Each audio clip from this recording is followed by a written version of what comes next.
Monsieur le directeur, cher Rahal, mesdames et messieurs les professeurs, chers collègues, mesdames et messieurs, je voudrais remercier avec beaucoup de chaleur Rahal Boubrik pour son invitation, dont je mesure l'honneur, que je prends pour une belle récompense à l'issue de ces 2 années marocaines où j'étais affecté au centre Jacques Berck, donc l'unité du CNRS qui est dirigée par Madame Anouk Cohen, ici présente à Rabat. Et heureux aussi de revenir, de m'exprimer devant vous ici à Medinat El Arfan,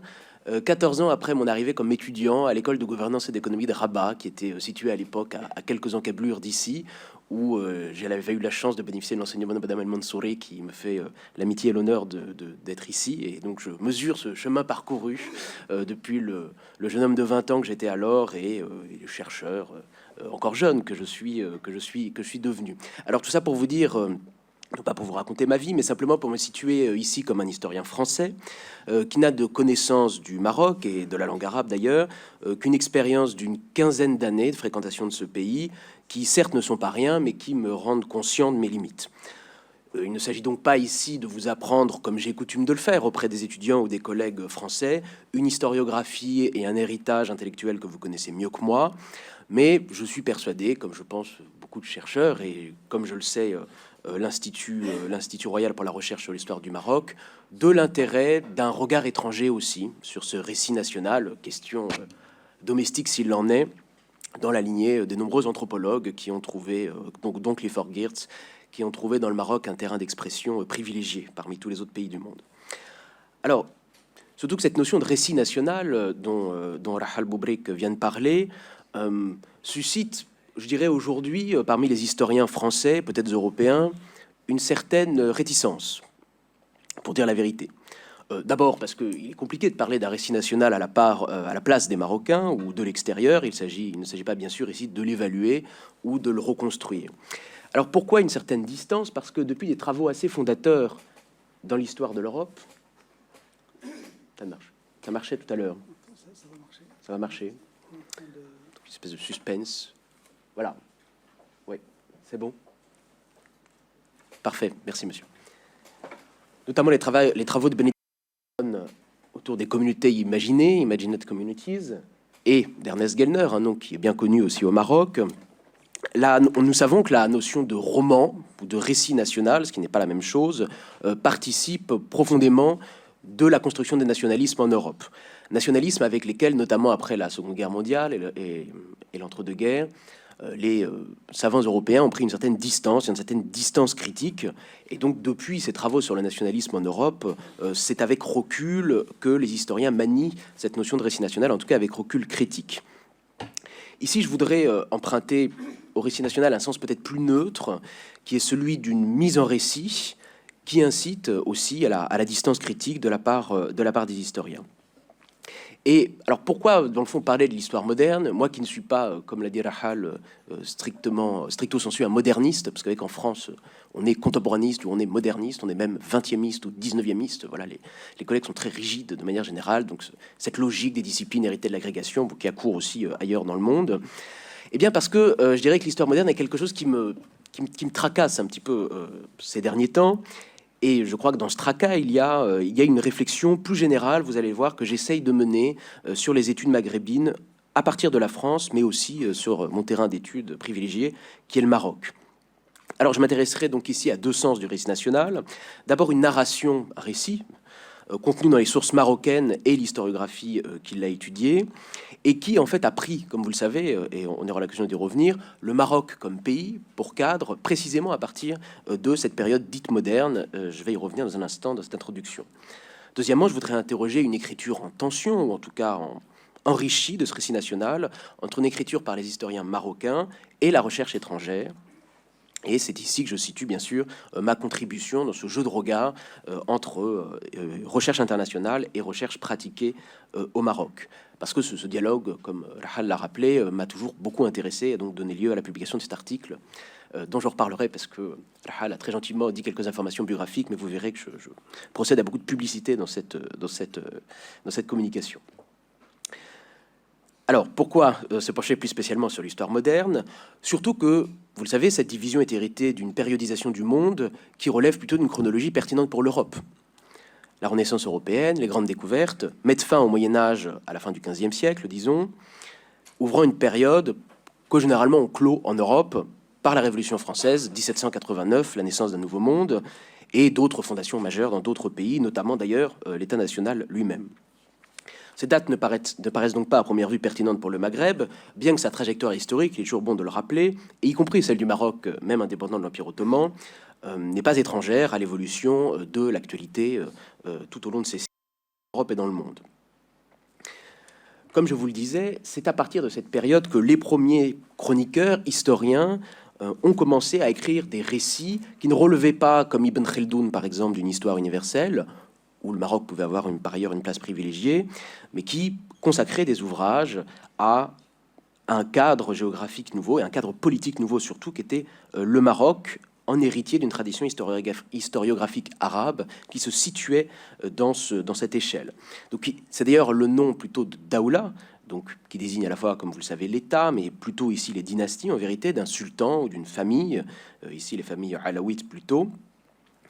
qui ont intéressé ces historiens, tandis qu'à peu près au même moment, enfin en tout cas pour Naseri, pour le 19e siècle, à l'Istirsa, en Égypte et en fait aussi en Syrie, un écrivain de la Nahda comme Georges Zaidan pouvait écrire, vous le voyez, une Tarikh Misr al-Hadith, donc une histoire explicitement d'un pays désigné comme tel, et qui était un acte novateur à cette époque-là, à la fin du 19e siècle, et qui accompagnait aussi une nouvelle pensée de la nation à travers son histoire en Orient, en fait, en quelque sorte, hein, donc dans cette Narda, dont le Maroc, en fait, n'était pas du tout, auquel le Maroc n'était pas du tout, comme on le sait, insensible. Alors, cette histoire du moderne, donc du Maroc, pourrait être définie peut-être par deux repères, c'est en tout cas ici ce que je vais faire. On retient souvent l'avènement des dynasties dites chérifiennes, Saadi et Alaoui, depuis le début du XVIe siècle, qui partagent donc une même matrice de légitimité et sont unis par quelques études orientalistes, en fait, dès le départ, comme celle de Lévis-Provençal, j'en parlerai dans un instant, mais peut-être un peu plus rarement par les chroniques, il faut le dire aussi, qui soit prennent toute l'histoire du Maroc en quelque sorte depuis sa fondation, soit se concentrent sur la Daoula Alaouia en quelque sorte. Mais c'est un travail, je le dirais, qui resterait à faire. Donc ça, première borne possible, et surtout, et c'est là où je veux en venir réellement dans cette introduction, la rupture coloniale de 1912 et l'instauration des protectorats marocains et espagnols au Maroc et d'un mandat sur la ville internationale, la ville devenue internationale de Tanger. Où là, on a le sentiment, à regarder l'historiographie, que nous basculons dans un autre monde, dans une certaine forme de modernité, entre guillemets, avec tous les guillemets que ce mot compliqué impose, à pas forcer, sous la domination étrangère, marquant une sorte de rupture irréversible entre un Maroc d'autrefois, un Maroc d'antan que les historiens, que les auteurs et les orientalistes français vont commencer à décrire à ce moment-là, où finalement plus jamais la vie ne sera plus jamais pareille en quelque sorte. C'est une sorte de révolution là aussi pour le Maroc. Alors cette distinction manque sans doute en fait, je le crois, et d'autres historiens l'ont dit avant que moi, je les citerai, plusieurs ruptures majeures entre le XVIIIe et le XIXe siècle au Maroc, signe d'une ouverture plus grande du Maroc au mouvement d'idées du monde, au mouvement des marchandises également, d'une transformation d'un esprit qui commence petit à petit, d'une modernité qui ne date pas en fait évidemment de 1912, mais qui commence, on pourrait dire, dès le XVIIIe siècle. Et comme vous le voyez, et vous le voyez dans le titre, le XIXe siècle relèverait au Maroc et au Maghreb de l'histoire dite moderne, tandis qu'il relèverait l'histoire contemporaine en Europe, signalant une forme d'embarrassant décalage qui serait synonyme de retard du Maghreb par rapport au reste du monde. Donc cette notion est extrêmement problématique en elle-même. Les historiens maghrébins et notamment tunisiens, il faut le dire, ont beaucoup réfléchi à la question, avaient publié ce livre important il y a une quinzaine d'années, donc dirigé par Fatma Ben Slimane et Hichem Abdessamad, où il s'interrogeait sur ces formes de périodisation dans l'histoire du Maghreb, alors avec beaucoup de contributions sur la Tunisie, une contribution, je crois, de Abdelhad Sebti, si je ne me trompe pas, sur le Maroc et l'histoire locale. Et en fait, ce qui revient beaucoup, et ce qui revient en fait beaucoup quand on pose ces questions-là du tarqib, quoi, je veux dire, au Maghreb, c'est la question des conquêtes islamiques et de la séparation entre l'histoire ancienne et l'histoire dite médiévale du Maghreb. Ce que je voudrais dire ici, c'est que cette périodisation a de lourdes conséquences, en fait, sur les champs académiques en France, car elle a tendance à provoquer une séparation extrêmement rigide, contre laquelle, vous l'aurez compris, je tâche de me battre, entre l'histoire coloniale et l'histoire dite parfois, malheureusement, précoloniale. Deux constats s'imposent alors. D'abord, une stricte séparation des tâches ou division du travail en France, on peut le dire ainsi, entre historiens arabisants, donc qui apprennent l'arabe et qui le lisent, qui travaillent sur des sources donc de langue arabe et qui sont généralement médiévistes, en fait, pour la grande majorité, et parfois, mais en fait de moins en moins modernistes, et les autres, les spécialistes non arabisants du Maghreb, qui sont, rappelons-le, encore nombreux, qui ne lisent donc pas l'arabe et qui travaillent essentiellement à partir de sources coloniales, de langue française ou espagnole ou européenne. Donc, première division du travail, où, en fait, vous allez voir, l'histoire moderne est un peu oubliée. Deuxième constat, il existe un contraste majeur, Rahal l'a rappelé dans le résumé de la communication, un contraste majeur entre une école historique marocaine qui s'est construite depuis Germain Ayache, Abdallah Al-Haroui, j'aurai l'occasion d'y revenir, autour, à jeter son dévolu sur le 19e siècle, et parfois les siècles qui précèdent, et une école historique française, au demeurant très faible sur le Maroc, puisque aujourd'hui le Maroc, comme pays, compte très peu de spécialistes titulaires, disons, de l'enseignement supérieur en France. Nous sommes vraiment une poignée d'historiens, en comparaison avec l'Algérie, en fait, principalement. Et une école historique française, donc, qui, notamment ces 30 dernières années, s'est concentrée sur la période coloniale. Donc, en fait, vous voyez qu'entre historiens français et marocains, une forme de même division du travail s'est imposée. Cette distribution du travail n'a rien d'harmonieuse et crée du côté français deux béances, c'est comme ça que nous les avions qualifiées, dans le livre blanc sur les études maghrébines en France, qui est donc un rapport que nous avions rédigé à la demande du CNRS avec mon collègue Choukri Ahmed, et qui constatait, parmi d'autres constats sur le champ général, une ignorance et une inexistence de la période moderne dans les études françaises sur le Maghreb, si bien que cette période moderne n'est pas enseignée dans les universités françaises et ne fait pas l'objet depuis 10-15 ans, même 20 ans je pense, d'aucune réelle publication ou presque. Évidemment, il y a des exceptions sur lesquelles je reviendrai. Et la conséquence, c'est, je vous le disais, ce biais très fort en faveur de la période coloniale, dont la rupture, j'aurai l'occasion d'y revenir, est d'autant plus mal envisagée, cette rupture 1912, que l'histoire du Maroc qui la précède est mal connue, des étudiants comme des chercheurs. Ce livre blanc, si jamais il vous intéressait, est disponible en ligne sur le site du GIS. Donc il suffit de taper livre blanc études maghrébines et vous y aurez accès gratuitement, bien sûr. L'autre biais est l'estimation approximative du rôle des acteurs marocains lors de cette même période coloniale, du fait de l'ignorance des sources qui produit, biais très ancien sur lequel je ne reviendrai pas, on a déjà beaucoup écrit là-dessus, et c'est plus grave encore, et ça me semble peu souligné ou pas assez souligné, une ignorance de la bibliographie de langue arabe, largement développée, comme vous le savez mieux que moi, ces 20 ou 30 dernières années du fait de l'arabisation de l'enseignement supérieur et des universités au Maghreb, et donc, à la fin, pour le dire clairement, un grave défaut de scientificité qui découle de cette rupture rigide en 1912, de cette division du travail entre historiens de la période coloniale et les autres. Et en fait, je dis ça de manière un peu grave, mais je crois que l'heure est grave. Il y a une prise de conscience depuis une quinzaine d'années, dont l'article fondateur d'Isabelle Grango et Mohamed Weldi a marqué une sorte de jalon extrêmement important. Et en fait, dans le fond, c'est après avoir rédigé cette conférence que je me suis dit qu'ils avaient déjà dit beaucoup de choses à l'échelle du Maghreb sur cet apport, qui sera le sens de mon message ici, cet apport d'une plongée dans les siècles modernes pour l'histoire même contemporaine du Maghreb. Donc un article fondamental. C'est donc ici pourquoi, je vous le disais, je proposerai une sorte de plaidoyer pour un retour à l'histoire moderne et un lien maintenu avec l'histoire contemporaine, dans une intervention donc, que vous verrez plutôt méthodologique ou historiographique, mais qui prendra comme exemple quelques terrains de recherche archivistique que j'ai récemment conduits au Maroc, pour parler aussi de choses concrètes et de cas précis. Alors je voudrais ici, et je terminerai mon introduction maintenant, poser plusieurs questions. Pourquoi, dans le fond, cette moderne du Maroc et du Maghreb en général, en particulier en France? Je proposerai plusieurs pistes, mais vous en avez sans doute vous aussi. Deuxième question, deuxième interrogation, quelles questions d'histoire politique ou sociale, qui sont un peu mes deux domaines, pourraient démontrer le besoin d'une histoire plus longue qui lirait 18e, 19e et 20e siècle, et donc, comme je vous le disais, d'adosser ce plaidoyer des objets d'histoire économique et sociale plus concrets, et dessiner de nouveaux chantiers pour des futures recherches, ou en tout cas, c'est moi, mes futures recherches. Et enfin, dernière question, quel type de source dominante pour l'histoire moderne me semble-t-il, ouvrirait de nouveaux chantiers pour l'histoire contemporaine, puisque cette division du travail implique aussi une division des sources, vous l'avez compris, et donc de repenser cette distribution des sources entre sources arabes pour les périodes modernes et médiévales et sources de langue européenne pour les périodes contemporaines, du point de vue évidemment, encore une fois, des étudiants, des étrangers, des chercheurs étrangers. En un mot, pourquoi a-t-on besoin de l'histoire moderne du Maroc pour écrire aussi son histoire contemporaine? Donc il s'agit, me semble-t-il, d'une préoccupation chère à l'Institut de cette réflexion sur le récit national, puisqu'il s'agit d'y mesurer la rupture de 1912, qui constitue, me semble-t-il, une épineuse et importante question. Ces quelques questions me semblent un moyen de réévaluer l'importance et la portée de cette chronologie, de cette périodisation, et peut-être même de proposer de nouvelles périodisations, qui me semble un moyen pour les historiens de repenser aussi les objets et leurs méthodes de travail.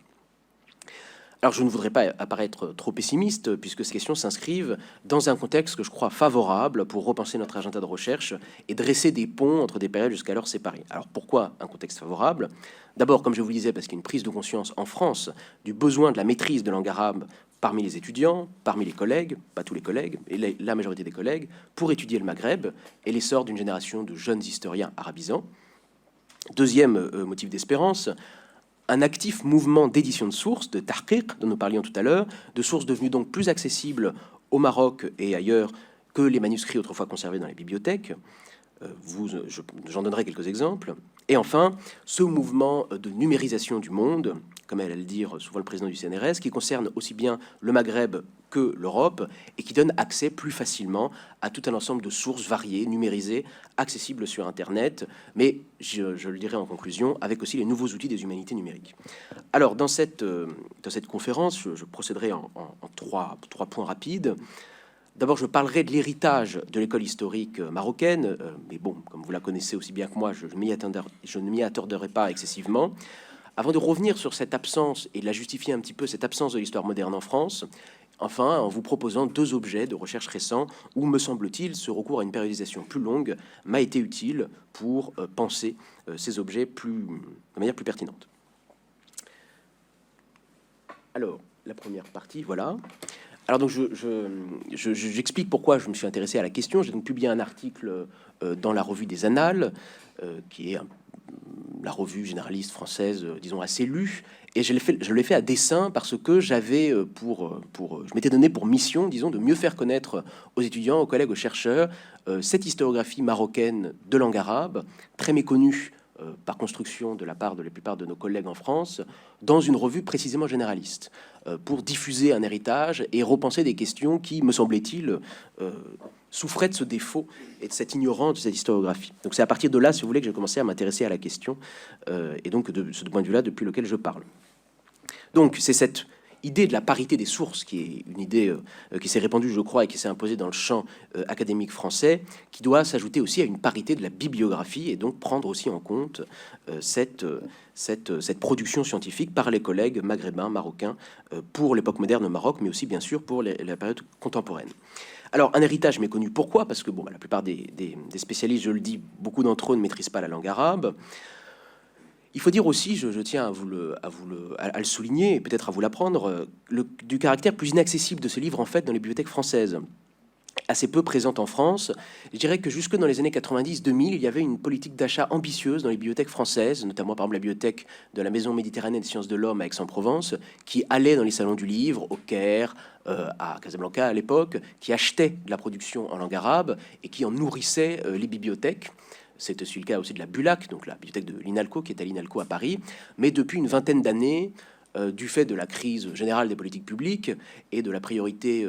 qui n'est pas accordée aux bibliothèques universitaires et à l'enseignement supérieur en général, les budgets sont coupés, donc plus de bibliothécaires arabisants, plus d'itinérance dans les différentes villes, donc des collections obsolètes. Et par ailleurs, des difficultés aussi pour financer le terrain ou acquérir, acheter, consulter ces livres. Et enfin, je le dis aussi, ça me semble important, que dans l'évaluation scientifique que nous pratiquons dans les différentes instances en France, donc notamment les revues, la maîtrise de cette bibliographie de langue arabe n'est pas considérée comme un critère. Sa maîtrise est jugée facultative, pour vous le dire très franchement. Alors, ce que je voudrais donc dire ici, c'est pourquoi il est important de considérer l'histoire moderne dans cette historiographie, qui se concentrait autour notamment du 19e siècle, mais je voudrais ici montrer un angle de cette production extrêmement vaste, en montrant, me semble-t-il, que cette histoire moderne s'est écrite aussi en partie à l'ombre de l'histoire coloniale et des préoccupations d'un contexte précis post-colonial, où la discussion des historiens, qu'elle soit critique ou même généalogique, renvoie toujours, me semble-t-il, cette histoire moderne à une interrogation autour de la rupture de 1912, même si cette période coloniale, Abdelhad Sebti l'a souvent dit et écrit, n'a été que peu étudiée dans un premier temps par les historiens marocains pour différentes raisons. J'en donnerai quelques hypothèses pour ma part. Donc je ne propose pas une revue bibliographique, je sais que les manques seront nombreux, seront peut-être soulignés par la discussion ensuite, je vous prie de m'en excuser, mais j'ai voulu prendre quelques points de repère. Alors, D'abord, finalement, comme vous le savez, cette école s'est fondée sur la critique d'une épistémologie coloniale. Alors c'est Daniel Rivet qui s'est exprimé il y a quelques semaines ici même, et à laquelle je ressens beaucoup d'honneur à l'idée de lui succéder, avait qualifié dans la préface du livre de Mohamed Kenbib sur les protégés cette école d'une école historique de Rabat. Alors qui ne s'était pas toujours désigné comme tel, si j'ai bien compris, mais qui avait quelques repères d'unité. La revue Esperis Tamouda, je vois que Khalid Ben Sreir est ici, qui a aggloméré depuis lors toutes les recherches de cette école historique. Et une ambition de fonder, sinon une école, au moins une nouvelle méthodologie, était d'ailleurs explicite chez Germain Ayache, dont je mets ici un des textes, je trouve, les plus synthétiques et les plus lumineux, mais il en a écrit beaucoup. Donc, je ne m'étonnerai pas, car tout le monde, je crois, connaît ce projet. Il s'agit de revenir aux archives dites nationales, produites essentiellement par le Marzen, ce qui est un biais, afin que la lumière, disait Ayache, ne vienne pas seulement de l'étranger, mais du Maroc lui-même. Cette école historique s'est aussi fondée autour de l'ouverture de la direction des archives royales en 1975, avec un accès plus fréquent à ce type de sources, donc notamment à la correspondance marsénienne. Et ce que rajoute Ayache, qu'on a parfois tendance à oublier, c'est que ces archives demeuraient, selon son mot, une porte étroite. L'absence de classement, toujours valable en partie, la dispersion des archives dans différentes institutions publiques, je ne m'y attarde pas, vous le savez, et dans les collections privées, ont conduit souvent les historiens, les premières générations d'historiens, à se résigner, dit Ayache, peut-être un peu de manière un peu pessimiste, à la monographie. Le siècle d'élection de cette école est le 19e siècle, pour réviser une épistémologie coloniale fondée sur une théorie de l'absence de cohérence de la société marocaine, divisée entre Bled Marzen et Bled Siba, d'un État au périmètre et à l'autorité superficielle, toute façon finalement de contester au Maroc sa nature d'État moderne et donc à justifier par là même le protectorat. Et là où je voudrais, cela est chose connue, mais là où je voudrais insister, c'est que cette entrée aussi s'est faite beaucoup à travers la question de l'État. Il se trouve, c'est peut-être mes propres obsessions que je projette là-dessus, mais la science orientaliste a fondé tout son système aussi sur ces idées, sur cette incapacité de l'État, en fait, fondamentalement. Et il suffit pour cela de se reporter à l'article Marzen, le premier article Marzen de 1936, dans la première édition de l'Encyclopédie de l'Islam, qui, comme vous le savez, fait autorité, rédigé par Édouard Michaud-Beller, connaisseur s'il en est des choses marocaines, et où le Marzen apparaît comme un pouvoir essentiellement séculier, bizarrement, dont la vocation est modeste. Je le cite, « Il ne s'agissait ni d'organiser le pays, ni même de l'administrer, mais de se maintenir en contenant dans ses limites la dissidence avec l'aide des tribus guiches, donc les tribus de l'armée. » Donc une sorte de Marzen de façade, constat qui est repris par Henri Terrasse, auteur d'une première histoire du Maroc dans les années 60, en 1949, pardon, 1949-60 sera la suivante, où il explique que la stratégie du 19e siècle, du Marzen au 19e siècle, est, je le cite, une politique pauvrement conservatrice qui renonçait d'intention à tout progrès, ne pouvait, malgré sa continuité, sa souplesse et ses mérites de détail, la formule est quand même frappante, et ses mérites de détail, ne conduire qu'à des échecs. Donc le 19e siècle est celui, finalement, d'un échec. Néanmoins, je voudrais aussi souligner l'apport, tout de même, et on le révise de plus en plus, de cette épistémologie coloniale dans notre connaissance, encore aujourd'hui, du monde des manuscrits et des sources, avec cet ouvrage fondamental d'Évariste Lévy-Provençal, Les historiens des Chorfa, essai sur la littérature historique et biographique au Maroc, publié pour la première fois en 1922, où je suis revenu à ce texte récemment,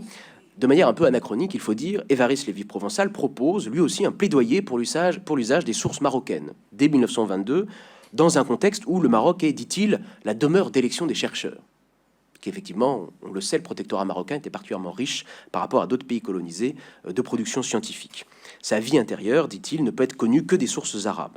Toutefois, assez rapidement, cet appel qui semble de bonne volonté laisse place à une définition extrêmement négative de l'histoire pratiquée au Maroc, puisqu'il pointe, je le cite, une incuriosité des savants en ce qui concerne le passé de leur patrie et une absence de culture historique dans ces derniers siècles. Ce qui rejoint cette pensée décliniste, maintenant critiquée, dont Ismaël Varchaid a parlé tout à l'heure. Il conclut donc à un immobilisme du genre, avec un matériau d'une qualité qu'il juge lui-même variable. Toutefois, il a ouvert une forme, un travail de recension assez impressionnant, qui a été suivi par quelques des travaux qui sont connus au Maroc. D'abord celui d'Abdelkader Ben Souda, le Dalil Mu'arrikh al-Maghrib al-Aqsa, donc ce premier guide des historiens du Maghreb, qui reprend un peu cette logique de compilation, et bien sûr les grandes synthèses de Mohamed El-Mennouni, donc Al-Masadir al-Arabiya, les Tarikh al-Maghrib, qui encore aujourd'hui, même si par définition l'ouvrage n'est pas tout à fait à jour, reste un instrument de recherche majeur et nous permet d'avoir ces connaissances des sources textuelles essentiellement qu'on oppose aux archives, aux watha'iq, dans beaucoup de cas. Alors donc, un héritage colonial important pour la période moderne, critiqué par cette école, et, me semble-t-il, avec toujours en ligne de mire cette question de 1912. Puisque un des grands débats, vous le savez, qui a animé cette école historique, c'est la question de la réforme, de l'islah. Il s'agissait, il me semble-t-il, chez beaucoup de ces historiens, de comprendre finalement le moment protectorat, de comprendre comment le Maroc avait pu arriver à cet état de faiblesse suffisante pour être placé sous tutelle coloniale en 1912. Donc il fallait faire l'histoire d'un échec, mais en cherchant la raison. Alors des thèses s'affrontaient plus ou moins. Elles sont résumées en partie dans ce colloque, dans d'autres ouvrages aussi, où il y avait un peu deux thèses, avec d'un côté l'idée que c'était l'immixtion des puissances étrangères qui ont combattu le réformisme autochtone puissant au Maroc, et de l'autre, qu'il y avait une opposition conservatrice fondamentale dans la société marocaine, c'est un peu ce que dit Manouli dans son livre, qui empêchait de toute façon les réformes de l'État, du Marzen, de s'imposer pour combattre les étrangers. Ce que Abdallah al-Haroui a voulu faire, lui, dans son grand ouvrage sur le 19e siècle, c'est montrer un 19e siècle moderne. En fait, a montré qu'une modernité marocaine existait dès le 19e siècle, en partant d'un raisonnement, on le voit dans l'introduction de son livre, en parlant d'une question sur le nationalisme, précisément, de la période coloniale. Et ce qu'il dit, c'est qu'il se justifie, en fait, dans son introduction, d'une étude historique. En fait, il veut travailler sur le nationalisme marocain, et même le nationalisme qui est celui de son contexte d'écriture, quasiment depuis l'indépendance, mais il explique qu'il n'a pas réussi à trouver une meilleure entrée que cette approche historique par le 19e siècle. Il dit qu'une approche sociale par la bourgeoisie nationaliste était possible, mais les interviews étaient compliquées par les circonstances politiques de l'heure, il est un peu allusif, et l'histoire du nationalisme marocain, disait-il, n'était pas encore possible, faute d'archives. Et donc il fallait se résigner en quelque sorte au 19e siècle, où la documentation était plus nombreuse, et où il défend une étude philologique, c'est son mot, c'est-à-dire il cherche les fondements idéologiques du nationalisme en liaison avec la construction de ce cadre socio-historique qu'est le Maroc. Et il le fait avec ce contexte post-année 1960, où il y a, dit-il, une résurgence du passé au niveau officiel. Donc, en fait, dans la description de son 19e siècle, il cherche, là encore, à se projeter dans ce post-1912, et le plan de son livre montre un système marocain, donc il l'appelle comme ça, avec une étude plutôt statique, en fait, plutôt structurale, et puis une dynamique. Et cette dynamique, elle commence, en fait, en 1830. C'est-à-dire que c'est l'Europe qui anime cette histoire moderne, et même s'il reconnaît que ce système qu'il décrit commence à s'agiter, disons, à partir de 1757, donc à partir du règne de Sidi Mohammed ben Abdullah, à la fin, ce 19e siècle est animé, là encore, par la question du rapport aux étrangers. Alors, si on prend un petit peu de recul avec cette présence de l'histoire moderne dans l'historiographie marocaine, il faut se demander pourquoi s'être limité au 19e siècle. Alors, bien sûr, les études étaient nombreuses sur les siècles suivants, j'en dirai un mot, mais il me semblait qu'il y avait trois avantages, du point de vue de ces historiens, à se concentrer sur ce 19e siècle. D'abord, il s'agissait de combattre l'épistémologie coloniale sur son propre terrain, donc le Maroc dit précolonial, qui précédait juste 1912, ce qui diminuait peut-être l'intérêt d'un Maroc des siècles précédents, réputé trop isolé de l'Europe. Deuxièmement, une absence d'intérêt ou un désintérêt tactique pour le Marzen de la période coloniale, réputé endormi, inoffensif, ou alors compromis avec la France, ce qui soulevait des questions compliquées, par prudence aussi vis-à-vis de l'État le plus récent dans les contextes des années notamment du règne de Hassan II. Abdelhad Sebti note dans la conférence qu'il avait donnée à l'Académie, que je trouve particulièrement lumineuse, je ne dis pas ça parce qu'il est là, qu'il y avait un paradoxe méthodologique de cette passion pour le 19e siècle. La lutte contre l'épistémologie coloniale a certes stimulé la recherche marocaine, mais a surévalué le facteur externe au détriment de ce que le professeur Sebti appelle l'héritage rampant de la longue durée. La recherche sur les siècles précédents, je le disais, il faut le mentionner, n'a pas été du tout négligée. Je pense aux travaux de l'Arabi Mzin, à Mohamed Mezin aussi, au livre de Mohamed Haji sur la confrérie de Dila, plus récemment aussi par le livre, je la cite aussi en guise d'hommage de mon ami Laïla Maziane, les recherches aussi de Mohamed Houbeida, les travaux, bien sûr, j'y reviendrai, de Abdelhad Sebti, je ne peux pas citer tout le monde, mais reste cette domination du 19e siècle qui marque à la fin une vraie coupure entre cette période dite moderne et la période contemporaine. Alors, comment, à mon avis, à partir de cet héritage, inventer de nouveaux questionnaires, c'est ce qu'en fait les historiens eux-mêmes ont fait. Il y a, moi, je pense qu'une des pistes les plus fécondes pour les chercheurs étrangers, en tout cas, c'est celles qui ont été proposées par Abdelhad Sebti dans cette conférence, de relire la tradition historiographique, donc les sources textuelles, en considérant ces textes non pas uniquement comme des réservoirs de faits, comme le faisait Laroui, en fait, dans le fond, mais aussi comme des lieux de représentation, comme une forme, comme un discours intellectuel, un discours articulé avec des pratiques. Je cite la conférence. Le texte serait un biais pour pratiquer l'équivalent d'une enquête de terrain, je recite à nouveau Abdelhad Sebti, qui sont en fait des intuitions, je ne crois pas me tromper, que Jacques Berck lui-même avait développées, notamment dans l'intérieur du Maghreb, où il étudiait, comme vous le savez, toute une série de manuscrits de la période moderne précisément. Alors, et c'est dans ce cadre-là qu'on pourrait nourrir, et je souhaite m'y employer, à l'incitation de l'Institut, à cette notion donc de texte comme lieu de discours et comme lieu du discours national, précisément. À quel moment, dans les chroniques, le Maroc devient-il une échelle pertinente où on voit des formes d'évolution, par exemple dans les œuvres d'Akensous, où le Maroc est inséré dans une histoire universelle, mais où il occupe déjà une place un petit peu centrale, puis ensuite en évoluant vers des chroniques comme celle de Nasséré dont je parlais tout à l'heure, où aussi sous l'influence de la Narda d'Orient, un nouveau cadre se développe. La question corollaire immédiate, c'est qu'est-ce que dans ces chroniques transparaît du rapport au monde du Maroc de ces siècles modernes, parfois réputé dans un isolement miraculeux, comme le disait Eugène Aubin, mais en fait, au-delà de ce topo, c'est en fait ce cliché de l'insularité marocaine, qui est parfois donné aussi par des chroniques où on a l'impression que les limites du Dar al-Islam tout entier se confondent avec celles de l'espace du Maroc, de voir aussi les formes de connexion, et donc de renouer avec cette histoire globale du Maroc, que Yassir Benhima appelait de ses voeux dans un texte assez critique, en fait, publié il y a une dizaine d'années, et que l'Institut s'est employé également à mettre au cœur de ses recherches, puisqu'une journée particulièrement stimulante avait eu lieu ici il y a quelques mois, je crois. Donc je pense qu'en repartant aussi de cet héritage sur la période moderne, à partir d'un matériel très utilisé par les historiens, il y a une façon de poser une nouvelle question. J'en viens à la France, dans une très courte partie, avant d'évoluer vers ma troisième et dernière partie.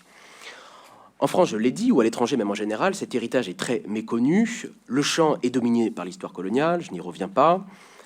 Plus facile, plus accessible, peut-être aussi plus légitime du point de vue des chercheurs étrangers. Bon. Mentionnons tout de même de rares exceptions, maintenant assez anciennes. D'abord, souligner la contribution des auteurs espagnols dans la tracée d'une école très prolifique sur Al-Andalus, mais en fait qui va au-delà. Les travaux de Ramón Loredo Díaz, de Mercedes García Arenal, particulièrement centraux pour le règne d'Ahmad al-Mansour, mais les travaux sont pléthoriques. Mentionnons aussi l'apport de l'anthropologie historique, il s'agit de remettre au goût du jour avec les travaux de Jacques Berck, dont nous commémorons l'œuvre la semaine prochaine, lundi, mardi, mercredi, au centre Jacques Berck, à l'occasion des 30 ans de sa mort. Intuition qui a été poursuivie par assez peu, en fait, d'étudiants, après Berck lui-même, à part peut-être Daniel Nordman, qui a fait sa thèse, on l'oublie parfois, sur la Zawiya Wazaniya, Jocelyne Dakhlia, bien sûr, dont je dirai un mot en conclusion. Il faut aussi mentionner un momentum fort dans l'historiographie française autour de l'histoire économique. Donc, évidemment, depuis Jean-Louis Miège, on ne pouvait pas ne pas le citer, les travaux de Bernard Rosenberger et ceux de Nicolas Michel, qui ont convoqué un matériel essentiellement donc quantitatif, vraiment d'histoire économique, mais qui ont étudié le Maroc moderne sous cet angle. Je ne suis pas exhaustif, évidemment, mais la liste n'est pas si longue. Depuis, en France, aujourd'hui, il n'y a aucun enseignant-chercheur titulaire, spécialiste d'histoire moderne du Maroc en France. Depuis, en fait, le livre de Nabil Mouline, qui est chercheur au CNRS, mais qui travaille maintenant sur d'autres terrains, donc sur le califat imaginaire de Ahmad al-Mansour, et un petit peu moi-même, nous sommes seuls. Alors, ça ne veut pas dire que l'histoire moderne est oubliée, D'abord, il y a des études qui enjambent la rupture coloniale ou qui se sont intéressées aussi à la Tunisie du 19e siècle. C'est le cas de Mohamed Weldi. Il faut souligner l'intérêt aussi pour la période ottomane algérienne, illustrée par les travaux d'Isabelle Grangot, encore aujourd'hui, avec beaucoup d'intérêt d'ailleurs pour les fonds d'archives, et aussi l'intérêt pour d'autres espaces, comme les espaces oasiens, que notre collègue Ismail Varchaid illustre particulièrement en France. Bref, il reste néanmoins, en dépit de ces travaux de qualité, une lacune considérable en France. Et je me suis proposé à moi-même, disons, parce que vous savez qu'après la thèse, finalement, on se demande quelle va être la suite. Et j'ai ressenti, et je pense ne pas être le seul, que l'histoire coloniale, qui était finalement le cas dans lequel j'ai moi-même commencé, donc il s'agit aussi de autocritique que je fais, que cette histoire coloniale serait, dans le fond, une prison. Et que, quel que soit l'intérêt de cette période et son importance dans l'histoire du Maroc, je sentais un besoin de sauter en fait de ce petit nid comme l'oisillon de la Narda, hein, ça veut dire ça au départ, pour me lancer dans des siècles aux sources différentes, mais où je pressentais qu'un renouvellement des questions était possible. Et donc je crois que de plus en plus, il faut encourager les étudiants, les chercheurs à rompre avec cette rupture, à cesser de commencer des enquêtes en 1912, en 1880 pour la Tunisie, en 1830, mais ce qui est vraiment, et c'est assez peu fait curieusement, de développer un questionnaire qui englobe peut-être la période coloniale, mais aussi la période dite précoloniale. Alors j'en donne, et je finis par là, dans le petit quart d'heure qui me reste, par donner des illustrations sur des objets d'études que j'ai moi-même pratiqués récemment. D'abord, ce qu'on ne se refait pas venant de Sciences Po, l'histoire politique, qui est toujours d'ailleurs un intérêt que je cultive. Alors j'ai remarqué, je poursuis là aussi les recommandations d'Abdel Hatsepti, qu'il me paraissait important de réhabiliter l'intérêt des chroniques qui ont été souvent discréditées dans la recherche étrangère pour leur partialité, pour la proximité de leurs auteurs avec le pouvoir, et avec cette idée qu'on trouve parfois, qu'on disqualifie en fait tout ce registre de sources qui semblent elles-mêmes se dissoudre dans leur propre discours idéologique en fait, et qu'elles n'auraient pas d'intérêt en elles-mêmes puisqu'elles ne font que servir un dessein purement politique. Et leur absence de l'historiographie française n'en est que plus remarquable. J'ai été étonné quand j'ai dû écrire un rapport récent sur une thèse par ailleurs de qualité, soutenue sur par exemple la biographie du roi Mohamed V, que ce matériau était certes très présent et avec beaucoup de richesse, mais j'avais un peu regretté, je l'avais dit à son auteur, que ce discours aussi qu'il y avait autour de Mohamed El-Khamis, autour de son œuvre, qui certes pouvait avoir des dimensions d'héroïsation certaines, était néanmoins intéressante en soi, je trouvais, comme idéologie du pouvoir. Et c'est sans doute un futur terrain de recherche. Alors, ce que je voudrais dire, c'est quelques remarques à partir de cette chronique à laquelle je me suis consacré l'année dernière, qui est assez connue au Maroc, pas du tout en France, donc l'histoire du douarier Ferribati, qui a été rédigée, alors on ne sait pas trop, mais dans les années 1820, qui fait à peu près 800 pages et qui, comme son nom l'indique, est une histoire, enfin en fait n'a pas de titre, hein, mais c'est une histoire de la dynastie alaouite au Maroc. Et ce texte a particulièrement retenu mon intérêt, puisque son auteur, en fait, précisément, échappe à ces surdéterminations infamantes qui sont assignées généralement aux chroniques. Ça n'est pas un historien, ni un ministre, ni un grand personnage de l'État. C'est comme le qualifiait d'ailleurs Lévi-Provençal de manière un peu condescendante, mais néanmoins assez juste. C'est un petit magistrat de Rabat. On pense qu'il est adl, en fait, qu'il a exercé des fonctions de notaire, on pourrait dire. Enfin, il a ce type de fonction dans la judicature du qadi. Il n'est même pas qadi, vous voyez. Il se situe dans une sorte de classe moyenne, d'un milieu raconte d'ailleurs. À travers tout le Maroc, comme il raconte d'ailleurs. À travers tout le Maroc, comme il raconte d'ailleurs. On pourrait parler, si le terme n'était pas anachronique, d'un auteur de la classe moyenne. Et ce faisant, donc il n'est pas ce ministre historien, ce voyageur en Europe que pouvait être Zayani ou Nasseri d'ailleurs, le réformiste qui seront mis en valeur par la suite, mais quelqu'un qui écrit aussi de son niveau, à son échelle. D'ailleurs, de manière frappante, il paraît ignorer les grands traits et les détails de la politique du règne de Moulay Souleyman, dont il est contemporain, pourtant riche en innovation. Il parle à peine des impôts, de la politique de l'État, presque jamais des ambassades, des scènes de la cour qui occupent les chroniques, par exemple, de Zayani, qui lui sont contemporaines. Il serait donc tentant, et je propose de le faire, de voir dans l'œuvre de ce modeste lettré de Rabat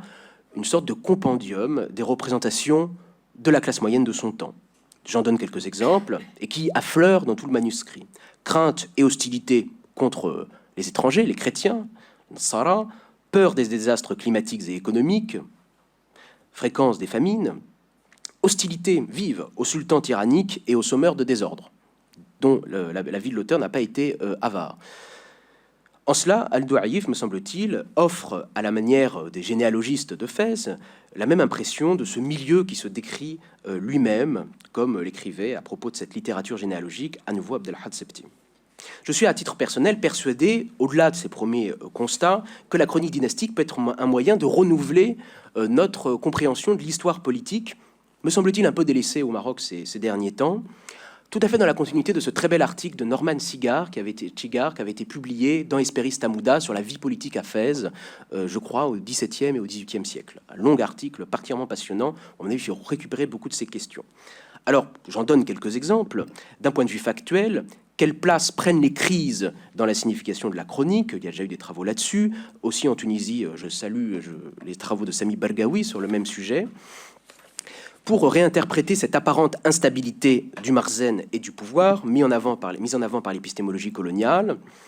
et s'intéresser à ce que Jocelyne Dakhlia a qualifié récemment de lutte pour le trône, qui est une façon de dégager, dans l'histoire tumultueuse de la période moderne, le meilleur sultan, le plus capable. Quelles alliances, quelles qualités personnelles, quelle géographie du pouvoir aussi, permettent d'installer le pouvoir dans la durée. Quels paramètres de continuité se dessinent au-delà d'une apparence de crise permanente, en quelque sorte, dans une analyse un petit peu structurale, en quelque sorte. Et, de ce point de vue-là, me semble-t-il, sera mieux mesurée la nouveauté qu'apporte la période contemporaine et une certaine stabilité d'apparence dynastique, une stabilité avec la succession patrilinéaire qui n'était pas la règle donc de cette lutte pour le trône. Autre exemple d'interrogation que je crois aussi féconde et qui avait été suscité par le Saint-Jacques-Berck et par une journée qu'avait organisée Anne Cohen et Clotilde Nouet récemment au Saint-Jacques-Berck, interroger la notion habermasienne de Jürgen Habermas d'espace public au Maroc à travers la chronique. Et dans cette chronique d'Al-Douaïf, j'avais présenté une petite communication à cette occasion. Donc vous voyez cette pensée aussi qui consiste à importer des grands concepts des sciences sociales européennes ou occidentales, si on veut, dans un cas marocain. On voyait la circulation des nouvelles, le contact avec les foules, directes ou indirectes, des différents sultans ou de leurs concurrents, dans cet espace très central qu'est la mosquée, la commensalité aussi, les repas pris en commun, partagés, comme lieu d'une relative politisation dès les siècles modernes et de politisation concurrente. Donc il s'agirait, me semble-t-il, de repenser l'espace politique marocain sans le saturer excessivement de violence et de voir les premiers lieux, sans l'exagérer non plus, d'une délibération politique et d'un pouvoir peut-être moins absolu qu'on le croirait, ce qui est d'ailleurs tout à fait le mouvement que les historiens de l'époque moderne en France ont voulu assigner à l'histoire de la monarchie dite absolue. Et donc là, il y aurait une continuité, à mon avis, possible pour comprendre les formes de politisation par la presse, par les partis, au début du XXe siècle, et aussi ces segmentations sociales très particulières. Ce que je voudrais dire aussi, c'est ce que je disais tout à l'heure, c'est l'intérêt aussi de chroniques d'un style ancien qui sont maintenues à cette période coloniale. On pense évidemment tout de suite aux différentes œuvres, j'en ai mis une par exemple parce que je l'ai étudiée, mais elles sont nombreuses, d'Ibn Zaydan, le grand auteur de Meknès, plus connu d'ailleurs pour cette œuvre-là, dont l'œuvre, me semble-t-il, est encore trop négligée. Mais elle prolonge pourtant une tradition à la période du nationalisme, ou en tout cas à la période coloniale. Voir à travers son œuvre l'idéologie du pouvoir, la façon aussi dont les sultans continuent à pratiquer ce que les politistes appellent des répertoires d'action à la période coloniale envers les savants. C'est le sens de ce livre, de cette Norda al-Ilmiya, un titre un peu positif, avec les savants, mais aussi avec l'urbanisme. Ibn Zaydan a aussi écrit un livre sur les fondations à Fès, malgré le protectorat. Et donc, ces sources typiques de la période moderne sont aussi des lieux de la fabrique d'une autonomie, d'un monde qui n'est pas surdéterminé par la présence coloniale et par la domination française, dont j'avais voulu donner quelques exemples dans mon propre ouvrage Monarchie du Maghreb, où, je le dois dire, j'avais vraiment délaissé ce type de sources textuelles au profit uniquement des sources de langue arabe, des sources donc archivistiques. Et je le regrette, mais c'est normal, je pense, d'avoir des regrets liés à sa propre thèse. Mais j'en mesure maintenant, après être passé par le 19e siècle, tout l'intérêt qu'il aurait été bon de réinjecter en fait dans cette période coloniale. Autre exemple, et je passerai ensuite à mon deuxième cas, autre exemple auquel je me suis intéressé, qui donnera lieu à la publication d'un livre normalement à l'automne prochain, la question du nord du Maroc à la période coloniale et la question de la souveraineté. et de la souveraineté du sultan dans ces trois zones que sont au nord, la zone française, la zone espagnole et le mandat international, la ville internationale de Tanger. Puisque, disons, une conception un peu rapide et donc superficielle de la question, qui ignorerait, je pense, ces sources de la période moderne, pourrait dater à 1912 et donc aux différents traités qui instaurent les protectorats, la naissance d'un concept de souveraineté. Puisque le mot même qui aujourd'hui en arabe désigne la souveraineté, la siyada, existait bien sûr dans un autre sens dans les sources de l'époque moderne, mais n'avait pas cette définition juridique précise du droit international. En fait, dans cette enquête qui commence non pas en 1912, parce que j'ai essayé de m'appliquer à moi-même cette recommandation, mais à 1860 avec la guerre de Tétouan, la défaite de Tétouan, j'ai essayé de chercher une forme historique de la souveraineté où l'absence du mot ne signifiait pas l'absence de la chose. Donc je me suis intéressé, grâce à la publication tout à fait merveilleuse de la direction des archives royales, au Bayra, et donc à voir l'étude de cette idéologie du pouvoir unique, de la nécessité d'un seul et même pouvoir, qui est parfaitement maintenu, évidemment, à la période coloniale, y compris dans les différents territoires que j'étudiais, et qui prennent une importance particulière aussi à cette période. Je me suis également penché sur d'autres histoires dynastiques, ou qui relèvent d'un genre qui évolue d'ailleurs de la chronique, donc avec celle de Rahouni, éditée par mon ami Ja'far Ibn al-Hajj Soulaimi, évidemment Mohamed Daoud, avec deux points de vue qui montraient, donc ces historiens s'intéressaient aussi au XIXe siècle, au nord au XIXe siècle, une certaine forme d'autonomie qui existait déjà pour le nord du Maroc, mais évidemment son maintien dans le giron direct de la souveraineté des sultans par la nomination des gouverneurs et des juges, un critère de souveraineté s'il en était, des visites plutôt rares de sultans pourtant itinérants au XIXe siècle, donc leur absence finalement n'était pas une si grande nouveauté au XXe siècle. Là, on compte en fait deux voyages, ceux de Moulay Soleiman et de Moulay Hassan, des liens distendus avec certaines tribus dans le Rif, mais qui ne dégénèrent pas en révolte permanente. Et l'existence déjà de cette fonction de khalifa qui avait été instaurée à Tétouan, comme vous le savez, sous la férule des Espagnols, et qui était souvent décrite comme une forme de scission, en fait, dans le territoire marocain. C'est cette scission qui m'intéressait. Toutefois, Al-Rahouni, qui est un homme du Marzen du Khalifa, donc un homme du Marzen de Tétouan, signale aussi des nouveautés dangereuses entre guillemets. Il présente Tétouan comme une capitale, non sans ambiguïté, une asima, alors que Daoud, écrivain d'une autre génération, nationaliste, arrime bien davantage la zone dans la fidélité au sultan, malgré, c'est vrai, des innovations, c'est-à-dire la nomination des magistrats, des qadis et des gouverneurs, des qaïds, par le khalifa et non plus par le sultan. Donc c'est cette comparaison à l'avant 1912 qui me semblait-il, relativisait la nouveauté des menaces qui étaient portées contre l'unité du trône marocain à la période coloniale au nord,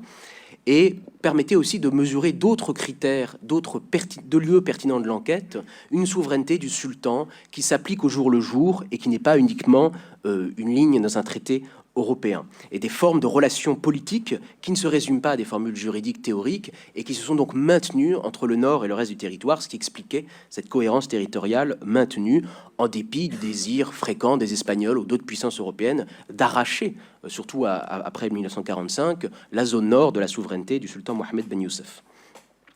Le recours à l'histoire longue ne montre pas du tout, et relativement longue, vous le voyez,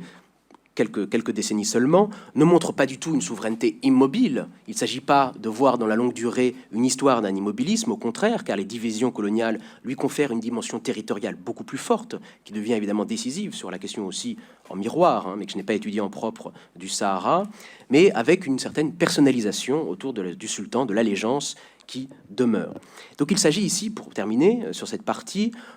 d'écrire une histoire de concepts d'apparence étrangère pour la période moderne, mais dont il faut chercher les équivalents, puisque, comme je le disais tout à l'heure, l'absence du mot exact ne signifie pas absence de pratique ou absence de la chose. Deuxième exemple, et je terminerai là-dessus, qui est mon autre terrain de recherche, qui là commence, c'est l'histoire de la pauvreté au Maroc. Alors, cette histoire de la pauvreté, excusez-moi, pourrait commencer très bien avec des sources coloniales, particulièrement prolifiques sur ce sujet comme sur beaucoup d'autres. Je m'étais intéressé en particulier, alors pas dans cet article mais dans un autre, aux sociétés de bienfaisance musulmane, Jam'iyya Khayriya al-Islamiyya, qui étaient, à partir des années 20, des années 10, des années 20, de nouvelles institutions fondées par des notables dans les villes marocaines, tunisiennes aussi d'ailleurs, qui prenaient en charge le problème de la pauvreté, et notamment des nouveaux problèmes que posaient les famines, certes non pas nouvelles, mais accentuées aussi par la déstabilisation de l'État colonial. Et ces sources, ces institutions nouvelles, pouvait donner l'impression, sans un recours à l'histoire moderne, qu'il y avait une forme de naissance d'une assistance publique à partir seulement de ce type d'institution, si on met de côté, disons, les waqf, les habous. Et cette impression est véhiculée, comme souvent, par les sources coloniales elles-mêmes, qui ont tendance à présenter 1912 comme la création à peu près du monde et de beaucoup de choses pour le Maroc, et qui, par exemple, je cite une source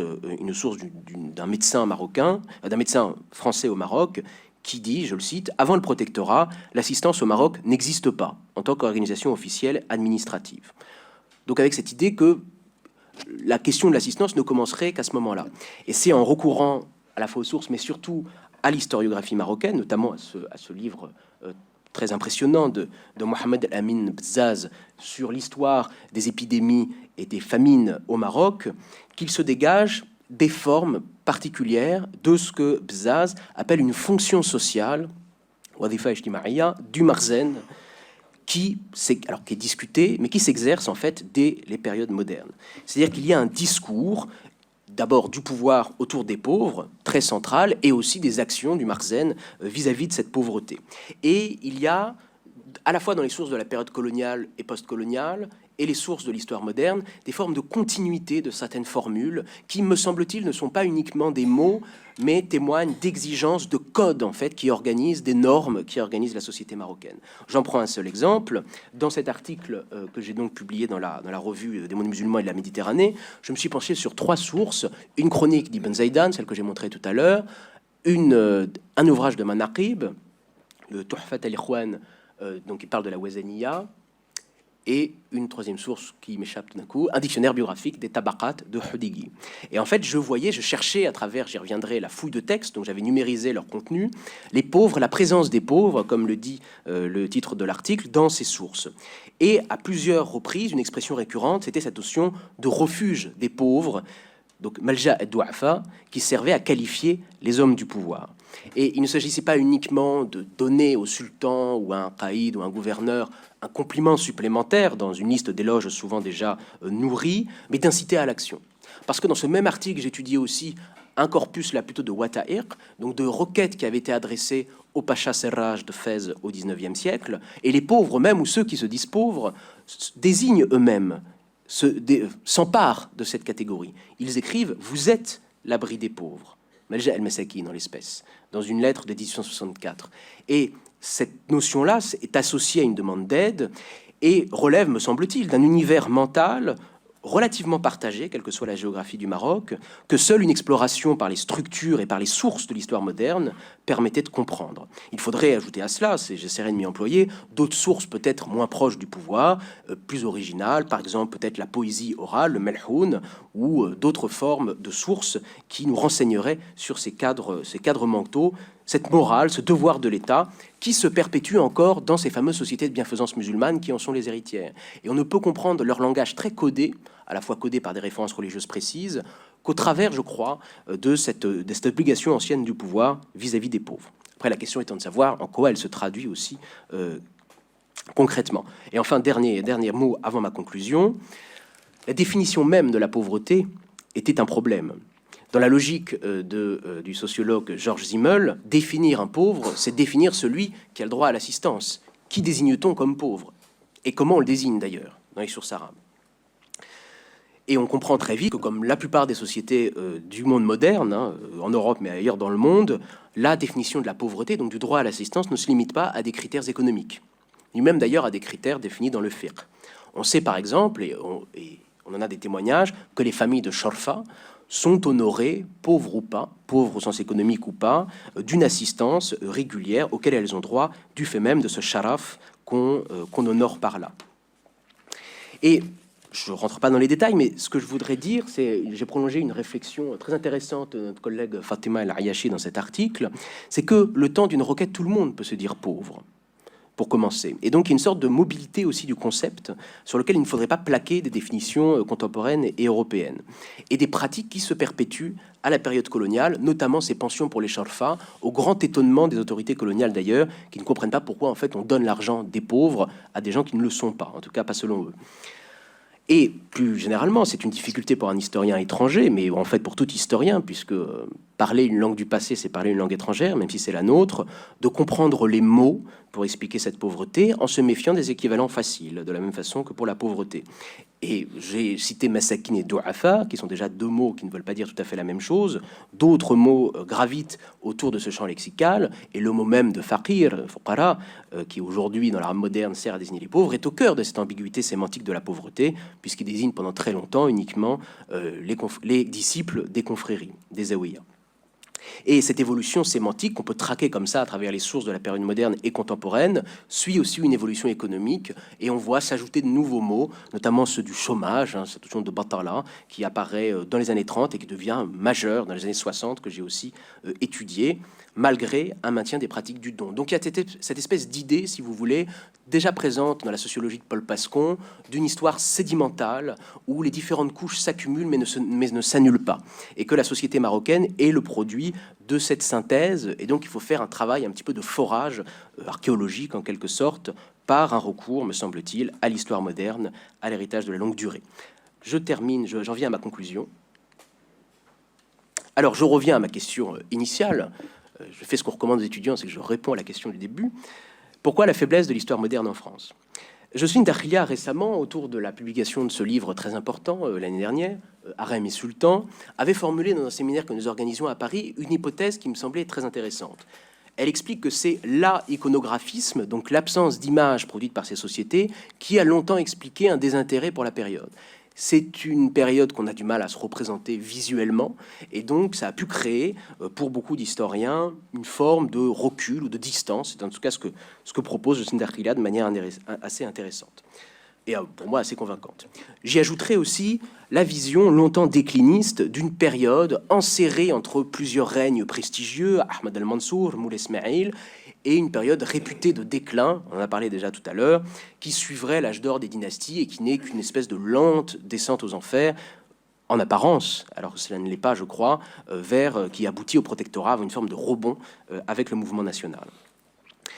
Troisième chose qu'il faut dire, c'est que l'histoire moderne longtemps n'intéresse pas à l'étranger tant qu'il n'y a pas de relation avec l'Europe, en fait, jusqu'au 19e siècle, ou même jusqu'au 18e siècle. Il y a aussi un réflexe insulaire de la part des historiens étrangers qui consiste toujours à s'intéresser à des pays qui ne sont pas les leurs, souvent vis-à-vis de leurs propres préoccupations, ce qui est assez naturel, et donc ce qui empêche aussi de s'y développer. Et enfin, j'y reviens, mais j'y insiste beaucoup, car je le crois important, une difficile maîtrise des langues, une difficulté d'accès aussi parfois à des sources dispersées et nombreuses, pas toujours inventoriées, une ignorance à l'étranger de la bibliographie, je le répète, et peut-être l'absence, que j'ai pu ressentir également, de légitimité à s'exprimer sur une société qui n'est doublement pas la nôtre, parce que dans le passé, et pas la nôtre aussi comme citoyen. Pourtant, et je terminerai par là, le recours à l'histoire moderne me paraît essentiel pour discuter et faire sauter ce verrou de 1912 et repenser d'autres chronologies. C'est comme ça que Mohamed Weldi l'avait qualifié dans son dernier livre, où il pratiquait cet enjambement, et en s'interrogeant sur d'autres césures, peut-être tout aussi importantes. Peut-être la fin de la crise politique majeure qui suit le règne de Moulay Ismail, peut-être le règne de Moulay Souleyman, riche en innovation, sensible, vous le savez, à ses idées wahhabites, premier réformateur de l'État aussi, peut-être les premiers traités commerciaux plutôt que les seuls traités de protectorat, ou même, et je le crois très important, cette rupture fondamentale des années 1930,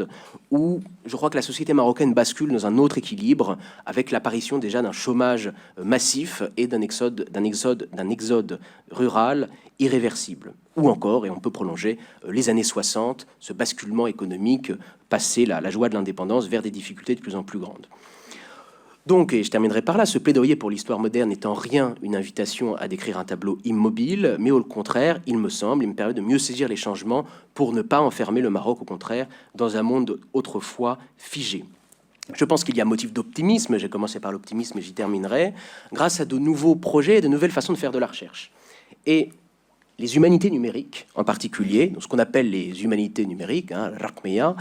sont un moyen de donner accès et de faciliter l'accès à des nouvelles sources. Je voudrais ici faire la publicité de la fondation du roi Abdulaziz Al Saoud à Casablanca, qui a numérisé de nombreux fonds de Wata'iq, dont le fonds d'Idriss Serraj, que j'utilise, que j'ai beaucoup exploité, et qui permet quelque chose d'extraordinaire. Parce que, en plus d'avoir numérisé ces dizaines de milliers de documents, elle les a transcrits, donc ce qui déjà facilite la lecture, même si ce n'est pas toujours très difficile à lire, mais surtout, elle permet une recherche par mots-clés. C'est-à-dire que quand vous avez une entrée thématique, eh bien, vous pouvez traverser un corpus plutôt que de rentrer, le fouiller, en fait, une page par une page. Ça fait gagner du temps et ça permet de sortir aussi d'une logique, me semble-t-il, qui a ses mérites, de sortir d'une logique monographique et de pénétrer dans un univers aussi d'intertextualité plus générale, hein, que les historiens de la période médiévale de l'islam dans le monde ont déjà montré de manière brillante, pour analyser, donc je le disais, cette structure de discours et de lever cette malédiction jetée par Lévi Provençal sur le soi-disant caractère répétitif et non inventif de cette littérature biographique. C'est enfin, et je terminerai vraiment par là, un moyen de renouer le dialogue et d'approfondir les collaborations dans un monde que Jocelyne Dakhlia décrivait être celui de la dérive des continents, entre des milieux académiques qui se parlent de moins en moins, faute aussi de parler les mêmes langues, qui est une fonction de l'Institut et que je remercie à nouveau, qui est aussi une fonction de notre laboratoire, le Centre Jacques Berck, auquel je rends hommage. Et de cette façon, en encourageant recherche étrangère et recherche locale sur le récit national, celui-ci, me semble-t-il, peut se reconstituer de manière plus robuste, en dialogue avec la comparaison aussi, avec d'autres pays du Maghreb et du monde. Et l'histoire moderne peut être le lieu idéal de ce renouvellement. Je vous remercie pour votre attention.